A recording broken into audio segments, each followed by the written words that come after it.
मुख्यमंत्री नीतीश कुमार राज्यसभा जाने से पहले समृद्धि यात्रा पर हैं। इस दौरान सीएम के साथ यात्रा में मंत्री लेसी सिंह भी थी।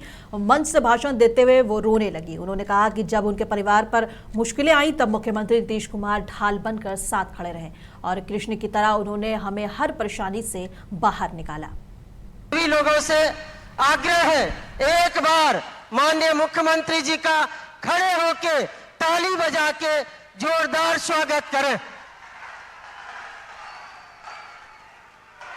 बहुत बहुत धन्यवाद। आज ऐसे यशस्वी मुख्यमंत्री बिहार के विकास की एक लंबी लकीर खींचने वाले, बिहार को गर्त से निकालकर शून्य से शिखर तक ले जाने वाले, धारण परिवार की महिला को भी यहां तक लाने का काम आज माननीय मुख्यमंत्री जी ने किए हैं।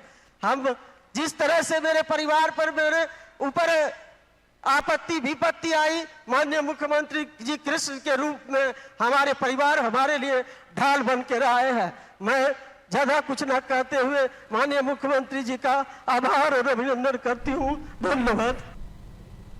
फुलवारी शरीफ में पवित्र रमजान के मौके पर सामाजिक सौहार्द और भाईचारे की खूबसूरत मिसाल देखने को मिली। फुलवारी शरीफ विधानसभा के विधायक श्याम रजक और नगर सभापति मोहम्मद आफ्ताब आलम की ओर से भव्य दावत इफ्तार का आयोजन किया गया। इस कार्यक्रम में हजारों रोजेदारों और स्थानीय लोगों ने एक साथ रोजा खोलकर एकता और भाईचारे का संदेश दिया। विधायक श्याम रजक ने कहा कि रमजान त्याग, संयम और इंसानियत का महीना है और ऐसे आयोजन समाज में प्रेम और सद्भाव को मजबूत करते हैं। वहीं मोहम्मद आफ्ताब आलम ने कहा कि रमजान इबादत, रहमत और बरकत का महीना है जो जरूरतमंदों की मदद और आपसी भाईचारा बढ़ाने की सीख देता है।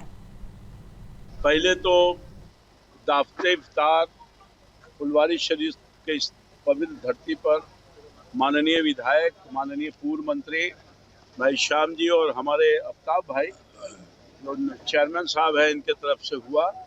सबको दावते इफ्तार के इस पार्टी के लिए इनको आभार, शुक्रिया और दुआ करते हैं।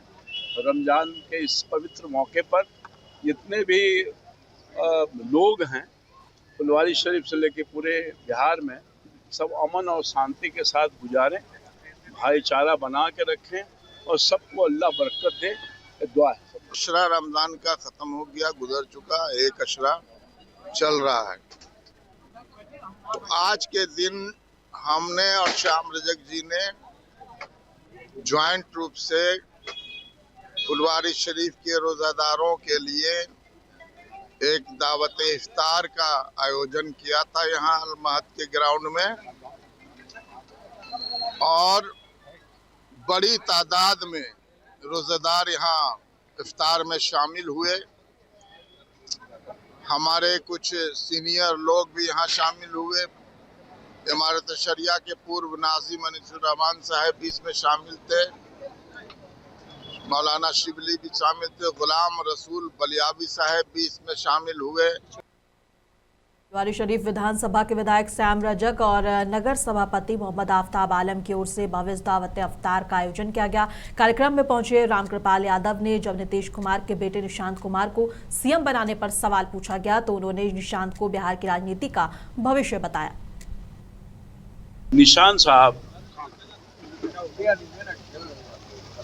साहब राजनीति में प्रवेश कर गए हैं, अपने पार्टी की सदस्यता ग्रहण किए हैं, बड़ा दायित्व का निर्वहन करने का संकल्प लिया है, बिहार का भ्रमण प्रारंभ कर दिया है, करेंगे चंपारण की पवित्र धरती से। तो मैं समझता हूं कि नौजवानों में एक नया उत्साह, नया ऊर्जा बढ़ेगा और जनता दलियों को एक मजबूती प्रदान करेंगे और आने वाला भविष्य उन्हीं का है। हम सब लोग उनके लिए दुआ करते हैं रमजान के इस पवित्र अवसर पर कि अल्लाह उनको ताकत दे, शक्ति दे और इसी तरह से अपने दायित्वों का निर्वहन करके आगे बढ़ें और बिहार का कल्याण करें।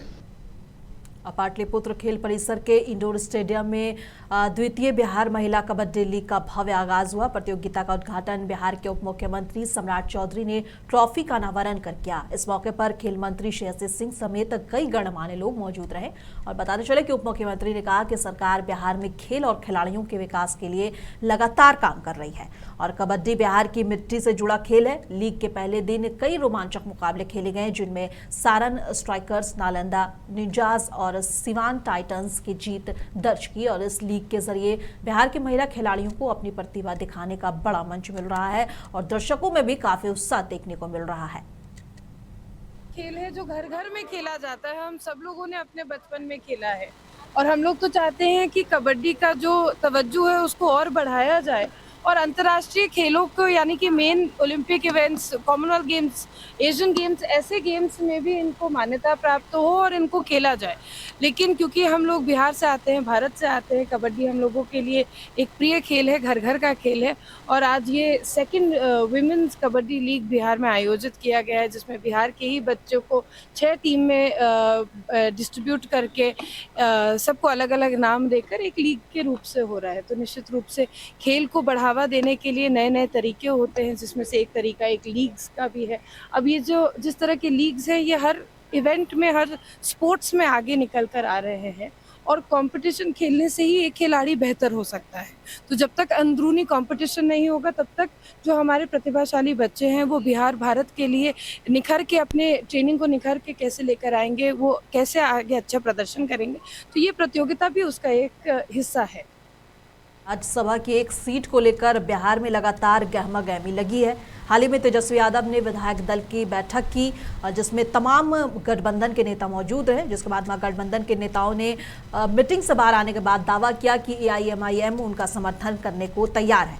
अब इसके बाद AIMIM के प्रवक्ता आदिल हसन ने इसको लेकर प्रतिक्रिया दी है क्योंकि उस वक्त तमाम नेताओं ने कहा था कि MIM राज्यसभा के चुनाव में महागठबंधन को समर्थन देगा, जबकि अगर पिछले बयान की बात करें तो अख्तर उल इमान ने बयान दिया था कि वो चाहते हैं कि इस बार राज्यसभा AIMIM का कोई कैंडिडेट जाए ताकि राज्यसभा के अंदर अल्पसंख्यक और पिछड़े लोगों का जो है कोई उनकी तरफ से बोल सके और उनको उनके बारे में जो मुद्दे हैं उसको लेकर आवाज उठा सके।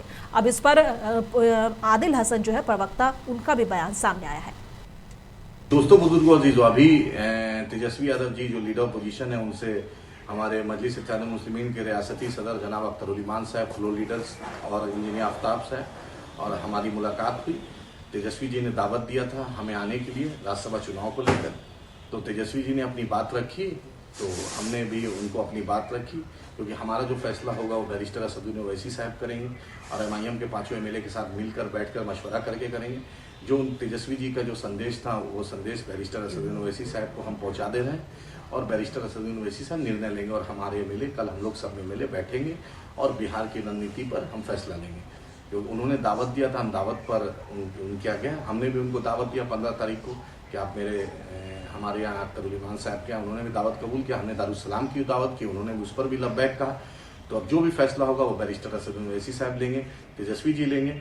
एक पॉजिटिव बात हुई है, एक अच्छी बात हुई है। उम्मीद है कि बिहार के हक में, सीमांचल के हक में बेहतर फैसला होगा और हमारा वही फैसला होगा जो दारुस्सलाम से होगा, जो बैरिस्टर असदुद्दीन ओवैसी साहब लेंगे। और ईरान इजराइल युद्ध की खबरों के बीच अब भारत में भी इसका असर दिखने लगा है। अफवाहों के रूप में चाहे दिखे, लेकिन दिखने लगा है।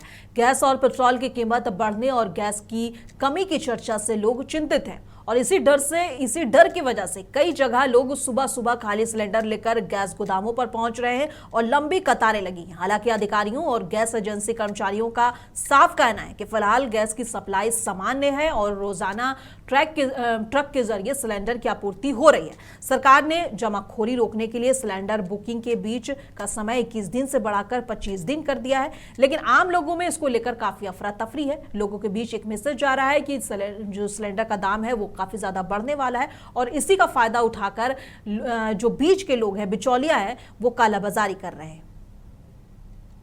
यही बात है, कभी नहीं हम आते थे, अब आना पड़ गया कमर्शियल के लिए। वो भी जानकारी क्या प्राप्त हुई आपको? और इससे जानकारी अब देखने के बाद लग रहा है कि पूरा किल्लत है। कैसे किल्लत यहाँ पूरी तरीका से किल्लत है। अब लगता है कैसे खाना बनेगा, क्या बनेगा, जालन पर ही बनाना पड़ेगा। गैस का किल्लत का वजह क्या मान रहा है? लड़ाई कहाँ के बीच में? इजराइल और ईरान के बीच, अमेरिका के बीच, इस सब के बीच लड़ाई। तो सरकार तो कह रही है कि इसे हमारे पास आपूर्ति बहुत है, खाली मीडिया लोग खाली वीडियो लेंगे, पहुँचा देना भाई। आपूर्ति आराम से मिल रहा था, अभी दौड़ना पड़ रहा है। सिर्फ अफवाह है, आदमी इसको हवा बना के रखे हुए है। गैस मेरे यहाँ जैसे पहले आती थी, अभी भी गैस उतना ही आ रहा है। खाली आदमी को ये लग रहा है कि अरे बाप रे, दाम तो नहीं बढ़ जाएगा, गैस की किल्लत तो नहीं हो जाएगा। न्यूज़ देखता है आदमी, दौड़ के चल आता है। सबके यहाँ गैस है। पहले एक गाड़ी में हमारा बिकता नहीं था और अभी एक गाड़ी रोज आ रहा है, तो थोड़ा सा 2-4 आदमी दौड़ जाता है। बदलाव भी हुए, 21 की जगह 25 दिन पर पहले मनमाना गैस मिलता। हाँ, पहले था कि 21 दिन में लगती थी नंबर, अब 25 दिन में नंबर लगती है। जो नंबर लगाते हैं उनको जाकर गैस का असर कुछ तो पड़ा है, कुछ असर पड़ा। वही थोड़ा सा न्यूज़ आदमी देखता है, ईरान इराक। बिहार सरकार के खान और भूतत्व विभाग के वित्तीय वर्ष 2025-26 में फरवरी 2026 तक 2,717 करोड़ रुपए के राजस्व जुटाया है। ये पिछले साल की तुलना में करीब 111 करोड़ रुपए ज्यादा है। प्रेस कॉन्फ्रेंस में विभागीय मंत्री विजय कुमार सिन्हा ने बताया कि अवैध खनन के खिलाफ सख्त कार्रवाई करते हुए 13,641 छापेमारी की गई है, जिनमें से लगभग 800 के आसपास प्राथमिकी है और 240 गिरफ्तारियां की गई है। साथ ही करीब 1900 यानी कह सकते हैं कि 1949 वाहन जब्त किए गए हैं। इसके अलावा रोहतास में ग्लूकोनाइट और गया में निकेल और क्रोमियम और प्लैटिनम ग्रुप खनिज के ब्लॉक के लिए लाइसेंस जारी किया गया है। खनन विभाग के पदाधिकारी उनको पत्र या उनको ये आग्रह न करें, क्योंकि इससे वातावरण दूषित होता था। हर सड़क पर है। आज डिजिटल सर्विलांस बालू घाटों और डिपो की ओर से जाने वाले रास्तों पर सीसीटीवी कैमरे लगाए गए हैं। कुछ रास्ते पर जो शिकायत आई है वहां भी लगाने का निर्देश हमने दिया है, ताकि ट्रकों की आवाजाही पर पटना मुख्यालय से नजर रखी जाए। पवित्र रमजान महीने के दौरान यदो पिपरा गांव में युवाओं की ओर से भव्य दावत इफ्तार का आयोजन किया गया। ये कार्यक्रम गांव की मस्जिद में रखा गया, जिसमें हथुआ प्रखंड के कई गांव और नगर पंचायत हथुआ के अलग अलग वार्डों से करीब 1000 से ज्यादा रोजेदार शामिल हुए। सभी लोगों ने मिलकर रोजा खोला और आपसी भाईचारा और एकता का संदेश दिया। इस इफ्तार पार्टी को सफल बनाने के लिए गाँव के युवाओं ने कई दिनों से तैयारी कर रखी थी और पूरे उत्साह के साथ इस आयोजन को सफल बनाया गया। जी अस्सलाम वालेकुम। हम जादो पिपरा से हैं। हमारे गांव में आज रमज़ान का पवित्र महीना चल रहा है, जो कि आज 20 तारीख को है। हमारे जादो पिपरा मस्जिद कमेटी के तरफ से, पूरा युवा लोग के तरफ से आज रमज़ान का पवित्र महीना में इफ्तार पार्टी का आयोजन किया गया था, जो कि हथुआ प्रखंड के हज़ारों की तादाद में लोग आए हुए थे और इफ्तार पार्टी का बहुत ही अच्छा से सफल हुआ। आप लोग का बहुत बहुत शुक्र, धन्यवाद।